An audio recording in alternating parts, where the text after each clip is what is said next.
एक दिन की बात, नामदेव जी ने ऐसा सुंदर कीर्तन किया कि ठाकुर जी और दिन से ज्यादा अधिक नृत्य किए उस दिन। इतना नृत्य किया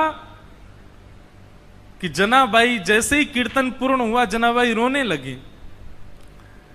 कोने में बैठे बैठी रो रही थी। सब लोग सोचने लगे क्या हो गया, पता नहीं छोटी सी बालिका रो रही है। नामदेव जी के पिताजी ने जाकर के कहा, बोले हे जनाबाई तुम रो क्यों रही हो? जनाबाई कहती हैं आज कीर्तन इतना सुंदर हुआ। बोले सुंदर कीर्तन में रोया जाता है? बोले नहीं, मैं इसलिए नहीं रो रही, आज कीर्तन इतना सुंदर हुआ कि पंडरीनाथ आए, विठोबा आए और इतना नृत्य किया, मुझे तो मन में पीड़ा हो रही है। वो पूरे दिन खड़े रहते हैं, इतना नृत्य करके गए, कहीं उनके पांव दर्द तो नहीं कर रहे होंगे, कोई उनके पांव दबा रहा होगा कि नहीं? मुझे तो उस बात की बड़ी पीड़ा होती है। आप नामदेव जी से कह देना वो इतना ज्यादा अच्छा कीर्तन ना किया करें, सामान्य कीर्तन किया करें। वो अच्छा कीर्तन करते हैं तो श्री ठाकुर जी उसमें बहुत नाचते हैं, उनको कहीं पीड़ा ना होती हो चरणों में।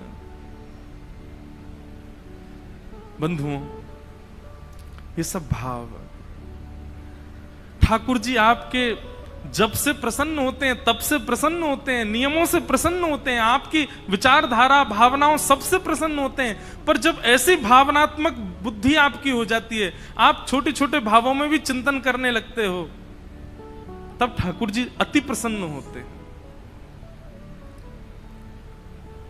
हमारे गोवर्धन के श्री पंडित गया प्रसाद जी महाराज, अभी की बात 20-25 वर्ष पहले गिरिराज जी में झाड़ू लगाते थे। कोई कहता बाबा तुम पूरी गिरिराज जी में झाड़ू काहे को लगाओ?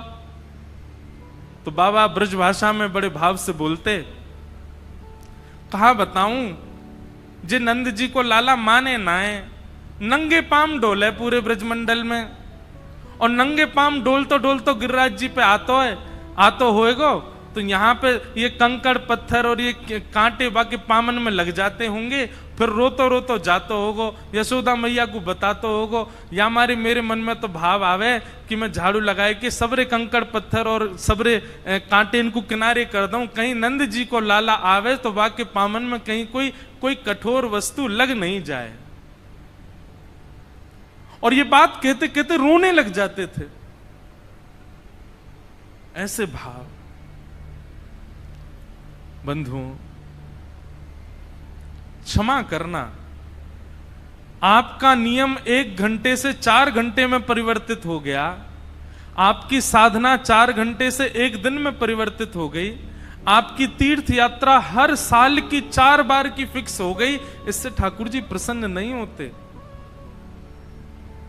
पर आप जब भी नेत्र बंद करते हो, आपके चिंतन में एक भाव, एक प्रेम प्रकट होता है। जैसे अपनों के लिए होता है वैसा प्रेम ठाकुर जी के लिए प्रकट होता है, तो ठाकुर जी प्रसन्न होते हैं। जनाबाई मन में सोच रही है, मेरे पास विठोबा होते, मेरे पास विठ्ठल होते, घी लेकर के आती, चरणों में मालिश करती, अपने हाथ से चरण दबा देती, मेरा विठोबा बहुत कष्ट में आ गए होंगे आज तो। और यही बोलती जा रही है। अब सब तो वहां से उठ करके सोने चले गए, लेकिन वो यही चिंतन कर रही हैं, आज विठ्ठल के पांव में दर्द हो रहा है, आज मेरे पंडरीनाथ के चरणों में दर्द हो रहा होगा। ये भाव मन में सोच ही रही थी कि इतने में ही पीताम्बरी पहने, कटी पर हाथ धरे, सुंदर सांवल वर्ण ठाकुर जी का श्री पंडरीनाथ भगवान वहीं प्रकट हो गए। और प्रकट होकर के जनाबाई के सामने बैठ करके पांव आगे पसार दिए, बोले रो क्यों रही हो? तो फिर दबाओ हमारे चरण। आपको अगर लग रहा है कि हमारे पैरों में पीड़ा हो रही है तो दबाओ ना। आहा, जनाबाई, छोटी सी जनाबाई अपने हाथों से ठाकुर जी के चरण दबा रहे हैं।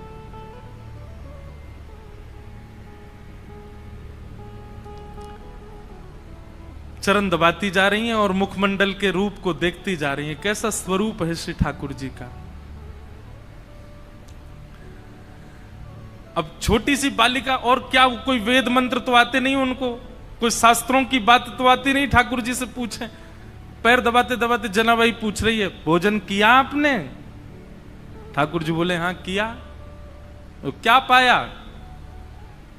बता दिया जो भी बनता है। अब मंदिर में जो भी बनता, मुझे तो पता नहीं क्या बनाते हैं मंदिर में, जो भी बनता ठाकुर जी बताए। बोले इसकी सब्जी बनी थी, जे चावल बने थे, रोटी बनी थी और पूरन पोली बनी थी, और यही बनती महाराष्ट्र में। और क्या बनता है?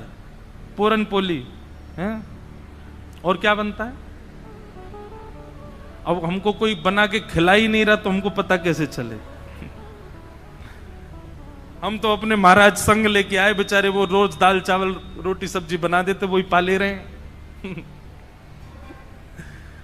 ठाकुर जी ने बताया, बोले पूरन पोली बनी, ये सब्जी बनी, चावल बने, ये सब पाया मैंने।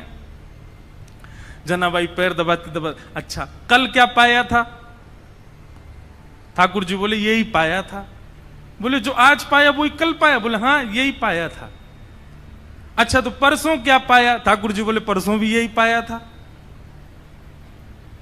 और 4 दिन पहले क्या पाया था? ठाकुर जी बोले यही बनता है, ये लोग मुझको यही देते हैं और कुछ नहीं देते, इनका फिक्स है, ये वही बनाते हैं वही खिलाते हैं मेरे को। इनका मंदिरों में नियम थोड़ी बदलता है, जो सब्जी है जो दाल है जो वही बनता है, रोज वही खिलाते ठाकुर जी को। जनाबाई बोली आप रोज रोज एक ही भाव खाते हो, मन नहीं भरता आपका?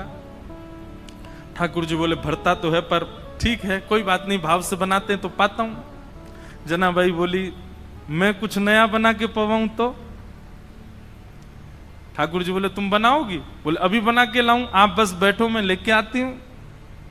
जनाबाई रात में ही गई, महाराज सुंदर रसोई सिद्ध करी, सुंदर नए नए पकवान बनाए, नई नई सामग्री बनाई, और सामग्री बना के थाल में सजा। आधी रात सब सोए हैं पंढरपुर में, और वहां गोपालपुर के ऊपर के स्थान आज हम गए थे तो वहीं के चिंतन आ रहा है। वहां ठाकुर जी बैठे हैं, ठंडी ठंडी हवा चल रही है, और जनाबाई ने लाके थाली सामने रख दी। ठाकुर जी को कहा पाओ। ठाकुर जी पा रहे हैं प्रेम से, वो बड़ा सिर हिला हिला करके चटकारे मार मार करके पा रहे हैं। बोले आहा आज तो नया नया भोजन मिला है। हाँ जनाबाई तेने तो आज आनंद कर दिया, इतना सुंदर भोजन बनाया। बीच बीच में ठाकुर जी इतनी जल्दी खाते हैं कि अपने वस्त्रों पर गिरा देते हैं। तो जनाबाई कहती है अरे आराम से खाओ, कहाँ जाना है? बोले तुमको क्या पता, अभी 3:30 बजे मंगला आरती होनी है, मुझे पहुंचना है अभी वहां पर। ठाकुर जी प्रेम से पा रहे हैं। बीच बीच में जनाबाई का इच्छा होती है, मन होती है कि मैं खिला दूं एक ग्रास, लेकिन अभी भय लग रहा है मन में कि कहीं मैंने कहीं हाथ बढ़ा दिया तो कहीं ठाकुर जी नाराज तो नहीं हो जाएंगे। ठाकुर जी ने प्रसाद पाया, बोले जनाबाई कल फिर आऊंगा, बढ़िया बना के रखना कुछ अच्छा, फिर पाऊंगा कल, अभी जाता हूं, हाँ मंगला की समय हो गई। ठाकुर जी दौड़े आए, सीधे महाराज घंटे घड़ियाल बजने लगे और मंगला आरती शुरू। 3:30-4 बजे से ही ठाकुर जी का अभिषेक होने लगा। 1 दिन 2 दिन 3 दिन 4 दिन 5 दिन बीत गए। रोज ठाकुर जी रात में चले जाते हैं और प्रसाद पाके आते हैं। रुक्मणी जी आई एक दिन मंदिर में, और यहां बस शयन की तैयारी हो रही थी। रुक्मणी जी आकर के बोली, वो भी ऐसी खड़ी हैं, ऐसी बोली होंगी, कहां जाते हो आप रात को? ये इतनी रात को कहां जाते हो आप, सही सही बताना। ठाकुर जी बोले गोपालपुर जाता हूं, वहां पर एक मेरी भक्त है जनाबाई, ये मंदिर में तो रोज एक सा ही बना देते हैं, वहां पे बड़ा नया नया बनाती है, वो खाने में बहुत सुख मिलता है, वहां जाता हूं भोजन करने। रुक्मणी जी बोली अच्छा इतना अच्छा भोजन बनता है कि रोज जाते हो? बोले हाँ, वो बड़े भाव से बनाती है। रुक्मणी जी बोली हमको भी ले चलो, हमको भी खिला लाओ। ठाकुर जी बोले लेके चलूंगा लेकिन खिलाऊंगा नहीं, खाऊंगा तो अकेला मैं। वो छोटी सी है, छोटे छोटे उसके हाथ हैं, वो छोटे छोटे हाथ से थोड़ी सी दाल बनाती है, थोड़ी सी सब्जी बनाती है, एक ही पूरन पूली बना पाती बेचारी। और तुम चलोगी तुम्हारा भी पेट मेरा भी पेट, उसको बहुत श्रम हो जाएगा, उसको इतना नहीं बनवाना भोजन। चलो साथ में, लेकिन दूर खड़ी रहना, देखती रहना, और बीच में भी मत आना, वो सहजता उसकी खत्म हो जाएगी, वो तुमको देख के फिर बनावटी बात करेगी। रुक्मणी जी बोली ले चलो, कुछ खिलाना नहीं आऊंगी बीच में, लेकिन ले तो चलो, मैं भी तो देखूं ऐसा उसका क्या भाग्य कि पंडरीनाथ रात में जाते हैं। रुक्मणी जी गई हैं, दूर खड़ी देख रही हैं, जनाबाई थाल लेकर के आई है। ठाकुर जी प्रेम से पा रहे हैं। ठाकुर जी पाते, आज ही जनाबाई के मन में आया, बोले आज तो मैं अपने हाथ से खिला के मानूंगी, रोज तो ये मैं डर के मारे नहीं खिला पाती। ठाकुर जी जेम रहे थे बढ़िया प्रेम से, और चटकारे अपनी उंगलियां चाट करके, बढ़िया, आहा बहुत अच्छा बना है। दूर खड़ी रुक्मणी जी के नेत्र सजल हो रहे हैं। ये सौभाग्य तो मुझे भी नहीं मिला कभी, जैसा सौभाग्य जनाबाई को दे रहे हैं। बीच में जनाबाई के मन में भाव आया, आज तो मुझे खिलाना ही है। तभी एक सामग्री उठाकर जनाबाई कहती, बिठोबा ये तो पाओ। और ऐसे खाने में तल्लीन थे ठाकुर जी। ठाकुर जी ने भी विचार नहीं किया, ठाकुर जी ने भी मुख खोल दिया, हाँ खिलाओ। और जनाबाई ने जैसे ही अपना मुख अपने हस्त कमल से सामग्री ठाकुर जी के मुख में दी है, जनाबाई का हाथ वहीं रुक गया, ठाकुर जी का मुख वहीं रुक गया, दोनों के नेत्र सजल। और दूर खड़ी रुक्मणी जी भी कह रहे हैं, धन्य है जनाबाई, धन्य है, इनका सौभाग्य देखो, ठाकुर जी साक्षात इनके हाथों से पा रहे हैं। ऐसा भाव। रुक्मणी जी नतमस्तक हो गई, मन में विचार करने लगी कि मैं भी जनाबाई से मित्रता कर लूं, इनके बहाने मुझे भी ये सुख मिल जाया करेगा। जो सुख लक्ष्मी जी को भी नहीं है वो जनाबाई को दे रहे हैं ठाकुर जी।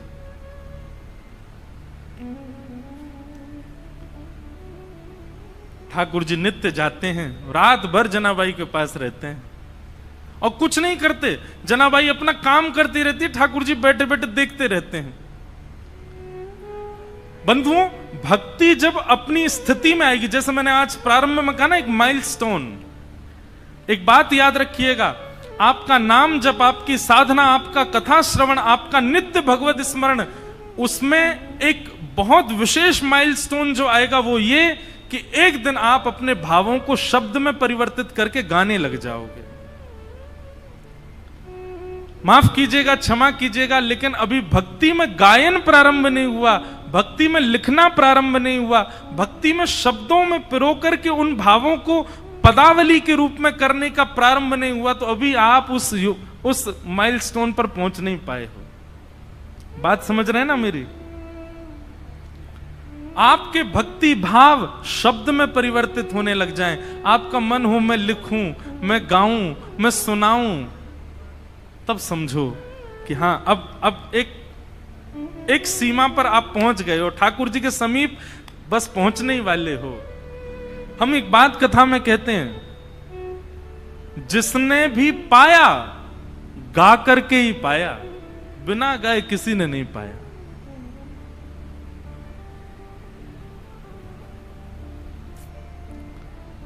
आहा, मीराबाई गाती हैं, सूरदास गाते हैं, गोस्वामी तुलसीदास गाते हैं, सबने गाया है। आपका भजन, आपकी साधना जब तक गायन में परिवर्तित ना हो, समझना अभी ठाकुर जी दूर हैं आपसे। प्रयास किया करो, उल्टा सीधा ही लिखा करो, लेकिन अपने भावों को पद में लिखने का। कल हम वृंदावन रसामृत पद गा रहे थे, कोई अपनी योग्यता नहीं बता रहा हूं मैं, क्षमा करना, मैं हूं भी नहीं इस लायक, पर पद गाते गाते अंतिम पंक्ति लिखी हमने ठाकुर जी के लिए, श्री पंडरीनाथ। और ये हर बार ही ऐसा होता है, जगन्नाथपुरी गए तो वहां पर भी भल भद्र और सुभद्रा संग विराजे ब्रज के नाथ, रथ आरूढ़ भये नंद नंदन, कहलाए जगत के नाथ, वृंदावन प्यारो वृंदावन। द्वारिका में कथा हुई तो वहां के भाव आ गए। वहां का भाव क्या था? विप्रधेनु संतन के कारण, रण छोड़ो ब्रजनाथ। क्यों रण छोड़ करके गए ठाकुर जी? क्योंकि जरासंध जो था वो ब्राह्मणों की सेना लेकर के आ गया था, ब्राह्मणों को अनुष्ठान पर बैठा करके आया। ठाकुर जी ने मन में विचार किया 17 बार तो हरा दिया इसको, लेकिन अब की बार हराया तो ब्राह्मणों का जो अनुष्ठान है वो निष्फल हो जाएगा, ये ब्राह्मणों का वध कर देगा। तो ब्राह्मणों की रक्षा के लिए विप्रधेनु संतन के कारण रण छोड़ो ब्रजनाथ। गोमती तट द्वारवती पधारे। द्वारिका का शास्त्रीय नाम द्वारावती है। क्या है? गोमती तट द्वारवती पधारे, गोमती तट द्वारवती पधारे, कहलाए द्वारिका नाथ, वृंदावन प्यारो वृंदा। अब कल पंढरपुर आए तो पंढरपुर आकर के नया भाव आया। क्या? पुंडलीक की सेवा भाव सो रीझे रुक्मणी नाथ। पुंडलीक की सेवा भाव सो रीझे रुक्मणी नाथ। निज कर दिए कमर पर ठाड़े, निज कर किए कमर पर ठाड़े, कहलाए विठल नाथ, वृंदावन प्यारो वृंदा। ये बात हम क्यों कह रहे हैं? आपकी भक्ति जिस दिन शब्दों में परिवर्तित हो जाए, जिस दिन गायन में परिवर्तित होता है, जिस दिन भावों में परिवर्तित हो जाए, समझ जाना अब ठाकुर जी मिलने का मन बना चुके हैं आपसे। जनाबाई की यही स्थिति हो गई है। पूरे दिन तो नामदेव जी के घर में सब काम करती हैं, झाड़ू पोंछा बर्तन खान पान सबकी सेवा करती हैं, और रात्रि में चक्की पीसती हैं।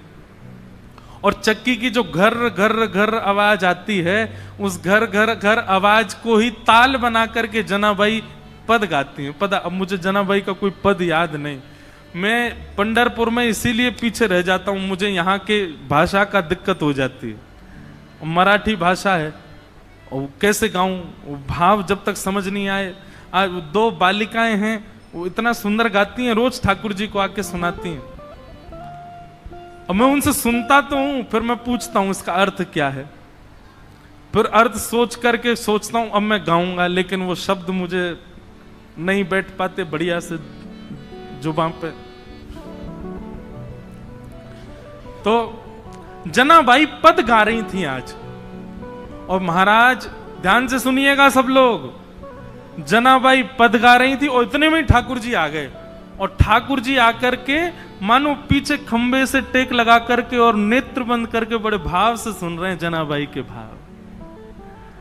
और केवल इतना ही नहीं, ठाकुर जी ने तुरंत कलम निकाली और पत्र निकाला, लिखने लगे जनाबाई के भावों को।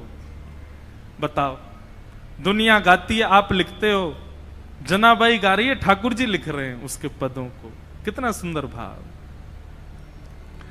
जनाबाई का भाव जैसे ही पूर्ण होवे, ठाकुर जी के और सुनाओ ना, अभी क्यों नहीं गा रही हो, और कुछ गाओ ना, इतना बढ़िया गा रही हो। जनाबाई बोली, 2 काम एक साथ कर रही हूं मैं, ये चक्की भी चला रही हूं, गा भी रही हूं, कैसे होगा इतना, मैं बालिका ही हूं, छोटी हूं अभी। तो ठाकुर जी बोले, तुम गाओ, हम चक्की चलाते हैं, तुम गाओ। और जनाबाई का हाथ में हाथ, ऊपर से जनाबाई ने पकड़ा, नीचे ठाकुर जी पकड़ करके चक्की चलाते हैं, और जनाबाई गाती है, ठाकुर जी उनके मुखमंडल को ही देख रहे हैं। आहा। एक बात कहूं बंधुओं, भक्ति का मतलब क्या है? प्रारंभ हो तो आप ठाकुर जी के पीछे पड़े रहो, लेकिन स्थिति ऐसी आवे एक दिन कि ठाकुर जी आपके पीछे पड़े रहे। ये समझो भक्ति है। आप ही उनके पीछे पड़े हो और वो उनको कोई फर्क नहीं पड़ रहा है, तो फिर ये भक्ति नहीं है, ये समझो एक तरफा प्रेम है आपका। स्थिति ऐसी हो जाए महाराज कि ठाकुर जी आपके बगैर नहीं रह पाए, ठाकुर जी को आपके बिना राजी नहीं हो, ठाकुर जी को आपके बिना व्याकुलता हो जाए, ठाकुर जी को जब तक आपकी थाली, अब कितने भी भक्तों को देखो, वहां कर्मा बाई बिना नहाए तो खिचड़ी बनाती है, ठाकुर जी दौड़ करके आते उनकी खिचड़ी पाने। भक्ति का मूल रूप यही है कि आप ठाकुर जी का भजन करो, लेकिन एक स्थिति ऐसी आवे कि मेरा सुमिरन हरि करे, मेरी स्मृति ठाकुर जी कर रहे हैं, मेरे स्मरण में ठाकुर जी हैं।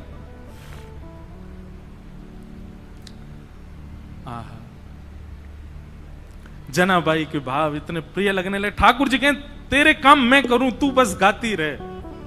ठाकुर जी चक्की चलाते हैं वहां बैठे बैठे।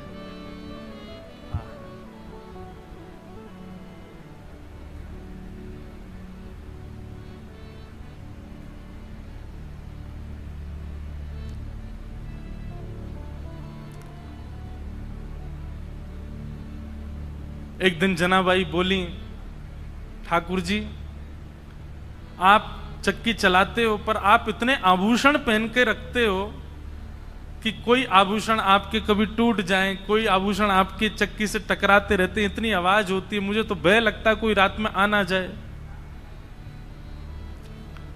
ठाकुर जी बोले हम आभूषण उतार देते हैं। तो ठाकुर जी ने अपने सारे आभूषण उतार करके रख दिए और लिए चक्की पीसने लगे। आज जनाबाई ने ऐसा भाव गाया कि ठाकुर जी उसमें इतने निमग्न हो गए कि इतने में ही मंदिर से घंटे घड़ियालों की आवाज आने लगी। ठाकुर जी के मंगला का समय हो गया। ठाकुर जी तो व्याकुल हो गए, बोले अभी भागना पड़ेगा, दौड़ना पड़ेगा, मंदिर में नहीं मिला तो महाराज बड़ा दिक्कत हो जाएगी, सब जगह ढूंढेंगे और मैं कहीं आता हुआ दिखा तो सब समझ जाएंगे मैं चलता फिरता बोलता हूं, पूरी दुनिया पकड़ लेगी मुझे, कैसे जाऊं। तो जनाबाई की एक काली सौल थी, ठाकुर जी भी श्याम वर्ण के, काली सौल और ओढ़ ली ठाकुर जी ने ऊपर से, और सीधे ठाकुर जी अपने छोटे छोटे पांव से दौड़ रहे गोपालपुर से मंदिर की ओर। मंगला का समय हो गया है, कपाट खोले उससे पहले भीतर पहुंच जाऊं। यहां रुक्मणी जी ने पीछे का दरवाजा खोल के रखा, कह जल्दी आओ भीतर, सब पहुंच गए वैष्णव जन।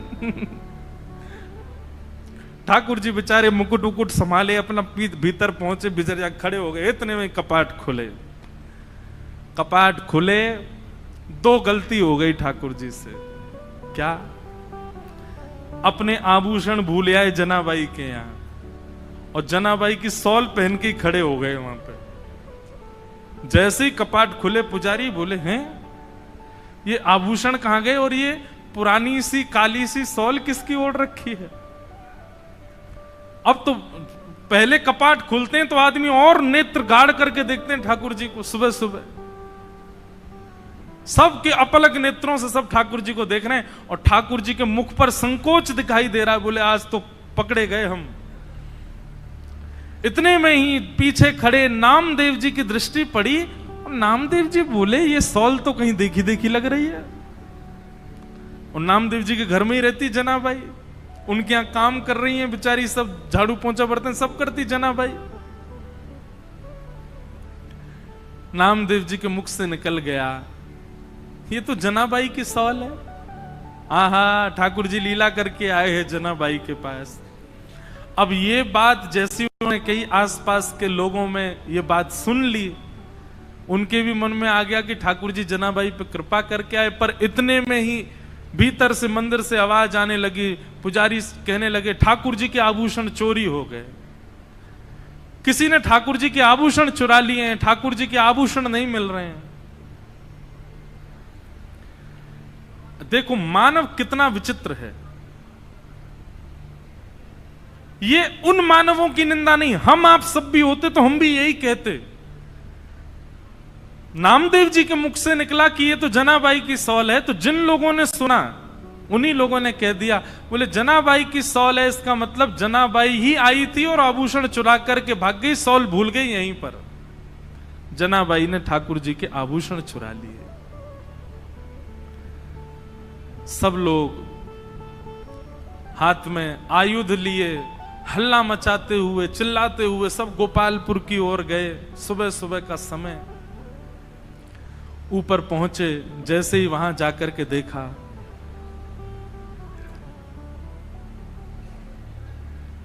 जनाबाई कहां है, बाहर आओ।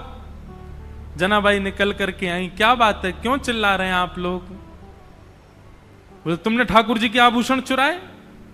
जनाबाई बोली मैं क्यों चुराऊंगी आभूषण? बोले तलाशी दिलाओ। जैसे ही जनाबाई के स्थान को देखने लगे वहीं ठाकुर जी के आभूषण मिल गए। बंधुओं, ठाकुर जी की लीला में सब सुखद सुखद ही होता है, सब अच्छा ही अच्छा होता है, ऐसा नहीं है। ठाकुर जी कब कहां क्या किस भाव से लीला कर रहे हैं ये कोई नहीं जानता। और ठाकुर जी को जब अति विशेष लीला करनी होती है ना, तो ऐसा ही कोई कष्ट हमारे लिए कष्ट है, पर जिसके साथ होता है उसके लिए वो कष्ट नहीं है, ऐसी कोई भावना प्रकट। जैसे ही आभूषण मिले सबको, जनाबाई को पकड़ लिया सबने, बहुत अशब्द सब उच्चारण करने लगे। आभूषण चुरा लिए ठाकुर जी के? अरे नामदेव जी, आपने किसको अपने घर में आश्रय दे रखा है? और आदि आदि सब चिल्लाने लगे। जनाबाई तो मौन हो गई। और मैं क्या बोलूं? इन सबको यदि ये बात बताऊं कि रात्रि में ठाकुर जी मेरे यहां आए हैं, तो ये नहीं मानेंगे। ठाकुर जी लीला करके गए, ये सब कोई स्वीकार नहीं करेंगे। जनाबाई ने एक दो बार थोड़ा सा हट तो किया, लेकिन किसी ने नहीं माना। और सबने मिलकर के एक योजना बनाई। मैया अभी बैठो, अभी कथा चल रही है, हाँ अभी विराजो, कथा के बीच में नहीं, हाँ मिलेंगे हम आपसे। विचार करने लगे क्या करें। सबने मिलकर के कहा कि दंड दो। और दंड क्या है? बोले मृत्यु दंड दो।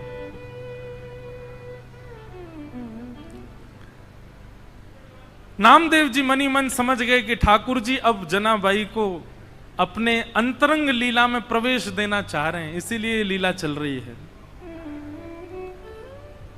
समाज के लोग उनके भाव को नहीं समझ पा रहे थे। ये संसार का एक नियम है कि जब मूल व्यक्ति हमारे सन्मुख होता है तब हम उसके भाव को नहीं समझ पाते। आज उन्हीं जनाबाई को पूरा विश्व पूज रहा है। पंढरपुर आने वाला हर वैष्णव प्रणाम कर रहा है। एक सूली लगा दी गई, जनाबाई को खड़ा कर दिया उसमें, परंतु श्री पंडरीनाथ भगवान ऐसा होने तो नहीं देते। देखते ही देखते जो सूली बनाई गई थी वो जल के आकृति में परिवर्तित हो गई और श्री जनाबाई ठाकुर जी में ही विलीन हो गई। ठाकुर जी में ही उनका समावेश हो गया। सब ढूंढने लगे, खोजने लगे, जनाबाई कहां है, जनाबाई कहां है। कई लोगों को आत्मग्लानि होने लगी, अपने आप को कोसने लगे, हमने क्या किया? एक परम भक्ता वैष्णवी जनाबाई के साथ ऐसा किया। पर अब कहां जनाबाई मिलने वाली हैं? वो तो श्री विट्ठल के साथ में हैं, विट्ठल के अंतरंग भाव में प्रवेश कर गए। ऐसी भक्तिमती जनाबाई, जिनके साथ इतनी लीला, इतनी कृपा श्री पंडरीनाथ भगवान ने की। उनके हाथ का बना हुआ प्रसाद पाते हैं, उनके हाथ के बने हुए सुंदर प्रसाद को उनके हाथ से पाते हैं। वो गाती हैं और पंडरीनाथ भगवान लिखते हैं, वो गाती हैं और पंडरीनाथ भगवान नृत्य करते हैं। ऐसे ऐसी सी जनाबाई